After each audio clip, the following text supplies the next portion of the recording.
Hi friends, I'm Hannah. This is Sweet Fern Homestead, and today we're talking about preserving. What does it mean to preserve your food for the year? That was the biggest question I had when I started preserving. And I started preserving my food before I had a large garden. And I think that this is an incredible thing to do first.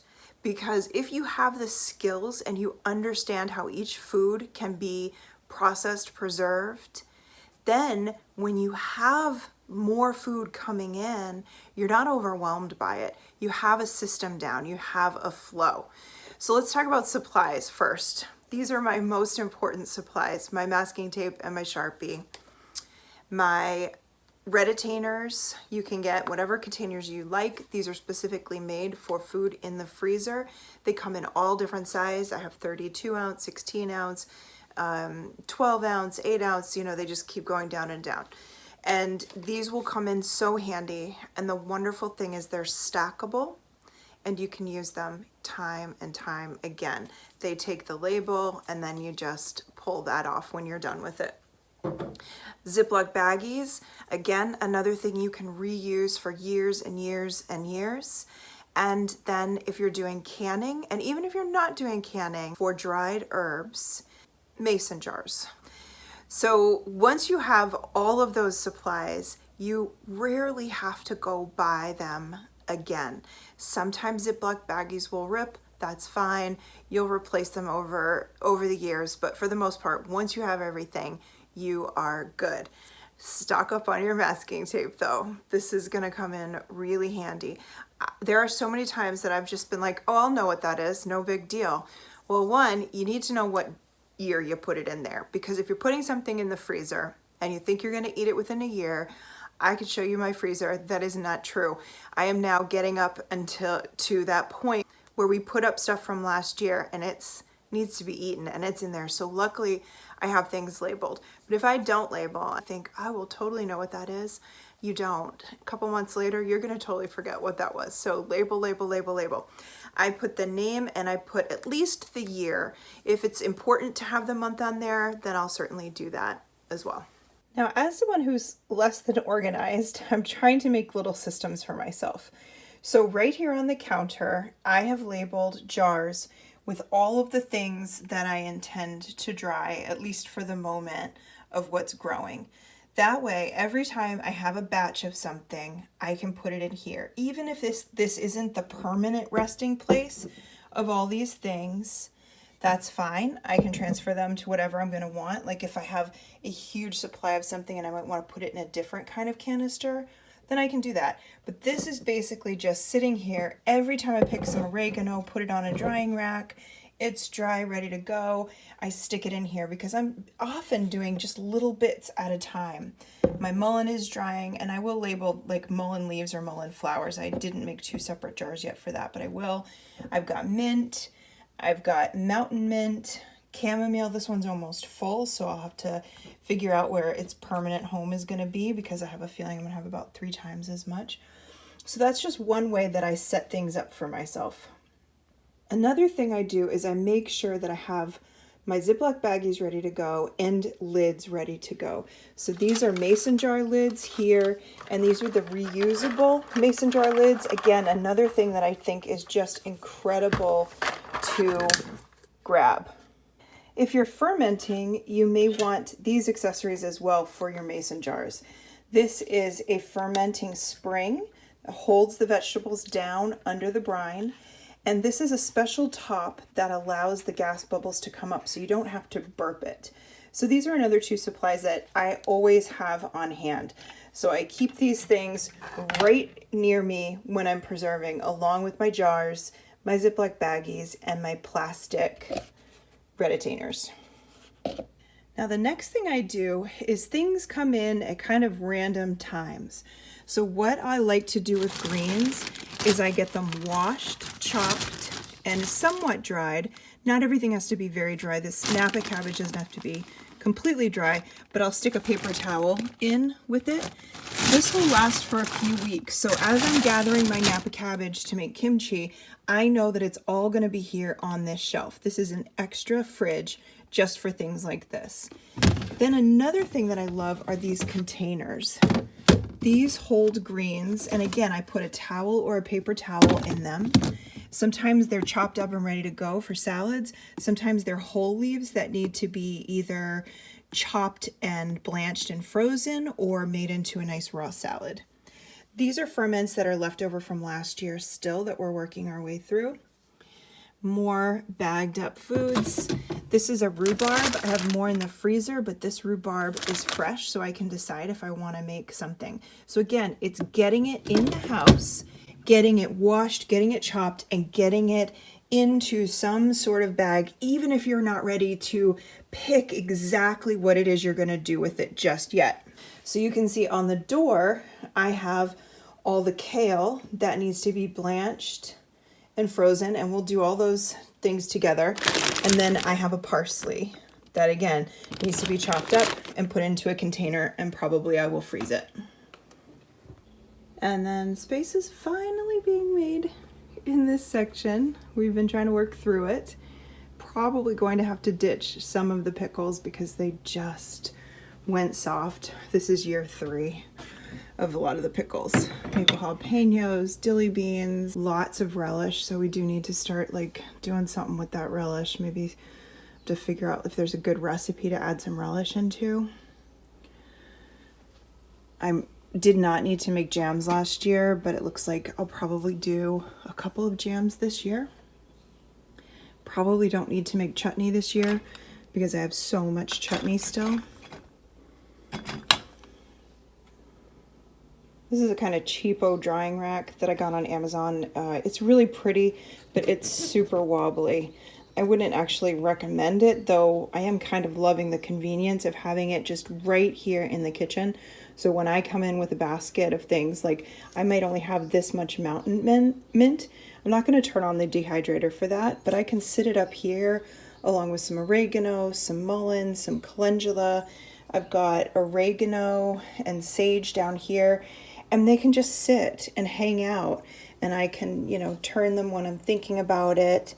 And then I have those jars waiting for me downstairs, and I'll just pop these little bits into those jars, and eventually over time, it really makes a dent. So I asked Dave to hang this rack up for me, and I am so thrilled with how it came out. So this is where I'm doing all of the dried bundles. So I have a bundle of lavender, I have some clary sage, I have my yarrow, and I've got chamomile down here. Now the chamomile does have to get cut back. So when chamomile grows, it grows up and it gets really tall, and then it just starts to get kind of yucky. So you harvest and harvest as much as you can from it, and then you can go ahead and cut it back. When you cut it back, you can get these beautiful bundles, and they're great for decoration, but they're also still wonderful for using the herbs, the flowers for tea. The jars I have up here on my floating shelves are things that I use pretty much weekly. So things for tea, or like I have mixed cooking herbs here. And all of these are still from last year, except for the pineapple sage is from this year. I have strawberry leaves, I have chives, I have chopped onion, minced onion, and onion powder, but those were all purchased. I did not make those. I'm going to learn how to do that myself this year now that I have a dehydrator. Now this is the beginning of our preserving for this year. And I cleared out this part of the freezer just so I could kind of get a handle on what was coming in right now. So I have rhubarb, I have strawberries, I have basil that I'll continue adding to, and I have dill. Now I also have a lot of dill from last year, so I should be all set with my pickles. Sometimes the cucumbers and the dill don't match up, so if you can grab that and get it in the freezer, you can use that when you go to make pickles. These are green onions all chopped up. These are the overwintered green onions that got really big and chopped up.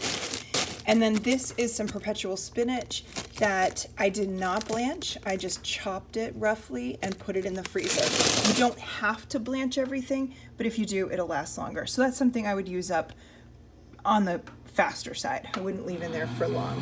Now here's a look at what is still left. This entire bottom section here is squash. Squash of all different varieties, pumpkins, anything that was starting to go bad. I went ahead and cooked it up, pureed it, and put it in some sort of container. I've used Ziplocs, and I've also used these plastic containers. The great thing about the Ziplocs is you can squish it down nice and flat like this, and then it can stack up. I have a bunch of green ketchup. I have more pesto than I can even tell you. This is all pesto from last year's harvests. I have some ground cherries, some beets, different chutneys and jams. These are all herbs down here, herbs over here. I have a lot of green beans left. I still have some kale left. I've got eggplant left, zucchini, peaches, corn. There's some broth in there, a zucchini bread, a bunch of soups, cooked celery, all sorts of different things in there. So this is what's left from last year. It's quite a considerable amount of food. And it gives me an idea of like, okay, do I need to make a ton of pesto this year? I don't. That means that I can focus those herbs on other things. So that's really helpful to know. I don't have many peaches left. I'd love to do peaches again this year. One of the things I tried, and you just have to try things, was I tried freezing zucchini boats. And unfortunately, they just don't cook up that well. The zucchini gets incredibly tough, and it just is weird. So I'll probably end up taking all the fillings out, serving those over rice, and then just giving the zucchini to the chicken. So that'll free up that whole area right there. We'll go ahead and use those up pretty quickly. But you know, you just gotta try. You have to see what works for you when it comes to preserving. One thing I'll do is I'll make a list of things that I really want to preserve, and I'll group them into categories. So I'll have my list of freezer foods, I'll have my list of canning foods, I'll have my list of dried foods, dehydrated foods. That way when the food comes in, I'm not scrambling to figure out what to do with it. So this year, rhubarb is new for me. I got a ton of rhubarb at the farmer's market. You don't need to grow your own food. You can start to do this by going to the farmer's market and buying a lot of each seasonal food. So I bought a basket filled with rhubarb. I washed it, I chopped it, and I froze most of it. Now, I've never used rhubarb before, really. I mean, I've done a few things. I've made like a strawberry rhubarb pie, but I've never really used rhubarb as rhubarb, like its own thing. And so I'm excited to see, am I gonna make a rhubarb jam? Am I going to bake with it? Like, what am I gonna do with this rhubarb? And I don't know yet. And so I just decided to freeze most of it. Next year, when I'm harvesting hopefully my own rhubarb, I should have an idea then of what we really like or new recipes that we want to try. So doing a little research ahead of time, making that list, writing down those recipes really comes in handy once that food comes in. Because even if you're not growing your own food and harvesting straight from your garden, that food comes in fast from the farmer's market.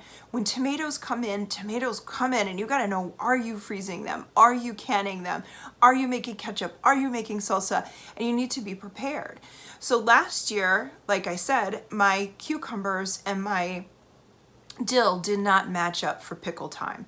So then I was very clear last year when I had we didn't have any cucumbers, but we had a lot of dill coming in the cooler weather. I just started to freeze it. And then I know I do want to make pickles. So now I know I have that dill. So that dill is preserved for a future use, for another preserving use. Organic strawberries are once a year. And so when they come in, we buy them, a ton of them. It ends up not being terribly expensive, but you have to remember it is going to cost more than the grocery store because you're talking about foods that have not been sprayed. These are not poisoned foods.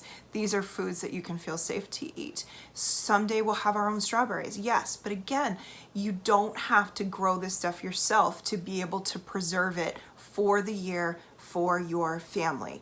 Now let's say you're starting like I did with a very small garden, maybe 1 or 2 raised beds or containers with herbs. So my first garden, I had a lot of lemon balm, a lot of cilantro, a lot of arugula, and not much else. And so that's what I preserved from my own garden. I made arugula pesto, lasted us a year. I blanched it, cut it, blanched it, and froze it in little muffin tins. And I used those. Again, they took us pretty much through the entire year. The cilantro, you can make beautiful pesto or a nice green sauce out of. And then the lemon balm, of course, drying it for teas, or you can certainly use it in any sort of recipe. You can add it to soups, you can add it to stews. But I think everyone's favorite way to use lemon balm is tea. It is so relaxing. Just the smell of it is just like, So then what did I do? I went and I bought seconds tomatoes, and that's how I learned to can. I used those tomatoes and I learned how to can. The other thing I did was I bought plums when they were in season, and I learned to make jam. And from there, I developed the skills of I was only air drying at that point. I didn't have a dehydrator. I knew how to freeze foods. I had all the supplies for that, the Ziploc baggies, the containers, and I had already learned to water bath can. So this year, as the garden gets bigger, as more food is coming in earlier, faster, in larger abundance, combined with the fact that I'm buying more from the farmers markets, more strawberries, more rhubarb, more of things that will fill in the gaps of the things that I'm not growing, I can learn this year how to pressure can. So I still have green beans in the freezer, so maybe I will pressure can green beans this year instead. I still have a lot of salsa, and so then I can say, well, maybe I'll ferment salsa. As my turnips are coming in, we can eat some fresh through roasted veggies. I can ferment some, and if I want to, I can certainly cook some up. I could make a turnip puree that I could then add to mashed potatoes over the year when my potatoes come in. So my turnips and my potatoes aren't matching up right now, but if I preserve those turnips, they will then meet the harvest of potatoes later. And that's really what we're trying to do. We're trying to work with each food that comes in, not waste anything, but understand that not every food is going to match up to the recipes we want to make or the meals we want to make. And that's the beauty of preserving. Is you put up this food and then it's there for you. You do not need a garden. You do not need to spend a lot of money on supplies. You can start very small, very slow. Pick one thing. Do you want to make jam? Do you want to learn how to make zucchini relish and can it? Do you want to grow some green beans and ferment them? Do you want to have one cucumber plant so you can learn how to make pickles? What is it that you would like to start with? Pick one thing. Go to the farmer's market or walk outside to what you're growing. Pick it from the garden, buy it from the farmer's market, and then sit down and figure out how you will preserve that food. It doesn't need to be scary. This is not about scarcity. This is joyful, joyful work. This is connection to food source. This is connection to source. I hope you enjoy it as much as I do. I'm happy to answer any questions. I'm still learning. I'm a beginner, and so I'm excited to go on this journey along with you. Thanks for being here. Appreciate you. Bye.